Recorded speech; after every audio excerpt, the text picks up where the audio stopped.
ایک دن نوبیتا، جو ہمیشہ مشکلات اور پریشانیوں میں گھرا رہتا تھا، اپنے کمرے میں بیٹھا اپنے نصیب پر افسوس کر رہا تھا۔ اسکول کا کام نامکمل تھا اور سر سے ڈانٹ کا ڈر بھی تھا، اور کھیل کے میدان میں بھی وہ ہمیشہ ہار ہی جاتا۔ وہ بے حد اداس تھا اور سوچ رہا تھا کہ اس کی زندگی کبھی بہتر بھی ہو سکتی ہے یا نہیں۔ اچانک ایک عجیب سی آواز آئی۔ نوبیتا نے حیرانی سے ادھر ادھر دیکھا۔ اچانک اس کے سامنے ایک دروازہ نمودار ہوا جو پہلے وہاں کبھی نہ تھا۔ دروازہ کھلا اور اس میں سے ایک نیلا گول مٹول اور پیارا سا روبوٹ بلی نما وجود باہر آیا۔ نوبیتا حیرت سے کھڑا ہو گیا اور بولا، تم کون ہو؟ نیلے روبوٹ نے مسکراتے ہوئے جواب دیا، میرا نام ڈوریمون ہے اور میں مستقبل سے آیا ہوں۔ مجھے تمہاری مدد کرنے کے لیے بھیجا گیا ہے۔ نوبیتا کی حیرت میں مزید اضافہ ہوا۔ اس نے ڈوریمون سے پوچھا، تمہیں میری مدد کرنے کے لیے کیوں بھیجا گیا؟ ڈوریمون نے بتایا، میں تمہارے پوتے شیواسی کے ذریعے آیا ہوں۔ تمہاری زندگی میں آگے بہت سی مشکلات آئیں گی اور وہ چاہتا ہے کہ میں تمہاری مدد کروں تاکہ تمہارا مستقبل بہتر ہو سکے۔ نوبیتا نے پہلے یقین نہیں کیا، لیکن جب ڈوریمون نے اپنی جیب سے ایک ٹائم مشین نکال کر دکھائی تو وہ حیران رہ گیا۔ ڈوریمون نے نوبیتا کو بتایا کہ اس کی جیب میں ایسی کئی حیرت انگیز چیزیں ہیں جو اس کی زندگی آسان بنا سکتی ہیں۔ نوبیتا نے فوراً کہا، کیا تم میرا اسکول کا کام بھی کروا سکتے ہو؟ ڈوریمون نے اپنی جیب میں ہاتھ ڈالا اور ایک ہوم ورک ختم کرنے والا پین نکال کر دیا۔ یہ پین صرف سوچنے سے کام خود لکھ دیتا تھا۔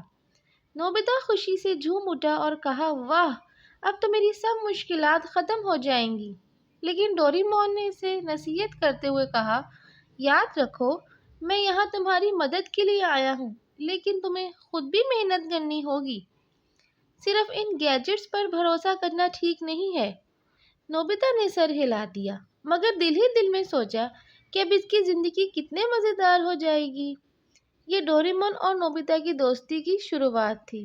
اس دن سے نوبیتا کی بور اور پریشان کن زندگی میں خوشیوں کا رنگ بھر گیا۔ ڈوریمون کے آنے کے بعد نوبیتا کی زندگی میں دلچسپ تبدیلیاں آنے لگیں۔ اگلے دن نوبیتا اسکول جانے کے لیے تیار ہوا، لیکن اسے یاد آیا کہ آج اس کے سر نے میتھس کا ٹیسٹ لینا ہے۔ نوبیتا نے جلدی سے ڈوریمون کو آواز دی، ڈوریمون، میری ٹیسٹ کی تیاری نہیں ہے، سر پھر مجھے سزا دیں گے۔ ڈوریمون نے اپنی جیب میں ہاتھ ڈالا اور ایک نیا گیجٹ نکالا، میجک لرننگ بک۔ یہ ایک خاص کتاب تھی جس پر انگلی رکھنے سے تمام معلومات فوراً ذہن میں آ جاتی تھیں۔ نوبیتا نے کتاب کو چھوا اور پلک جھپکتے ہی وہ میتھس کے سب سوالات سمجھ گیا۔ وہ خوشی سے اسکول گیا اور پہلی بار ٹیسٹ میں سب سے زیادہ نمبر حاصل کیے۔ لیکن جیسے ہی وہ گھر پہنچا، اس کی خوشی زیادہ دیر قائم نہ رہ سکی۔ اس کی دوست شیزوکا نے اسے یاد دلایا کہ اس کے پڑوسی جیان اور سونیو اسے کھیل کے میدان میں ہرانے کا منصوبہ بنا رہے ہیں۔ نوبیتا کو یہ سن کر فکر ہونے لگی، کیونکہ جیان ہمیشہ اسے تنگ کرتا تھا اور سونیو اس کا مذاق اڑاتا تھا۔ نوبیتا نے فوراً ڈوریمون سے مدد مانگی۔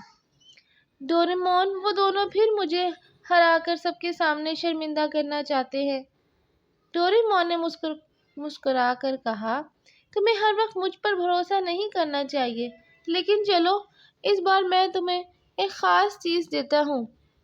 ڈوریمون نے جیب سے سپر اسپورٹس شوز نکالے۔ یہ جوتے پہن کر نوبیتا تیز بھاگ سکتا تھا اور کسی بھی کھیل میں بہترین کارکردگی دکھا سکتا تھا۔ نوبیتا نے جوتے پہنے اور کھیل کے میدان میں پہنچا۔ اس نے دوڑ کے مقابلے میں حصہ لیا اور جیان اور سونیو کو ہرا کر سب کو حیران کر دیا۔ اس دن نوبیتا نے پہلی بار محسوس کیا کہ ڈوریمون صرف ایک مددگار نہیں بلکہ اس کا سب سے اچھا دوست بھی ہے۔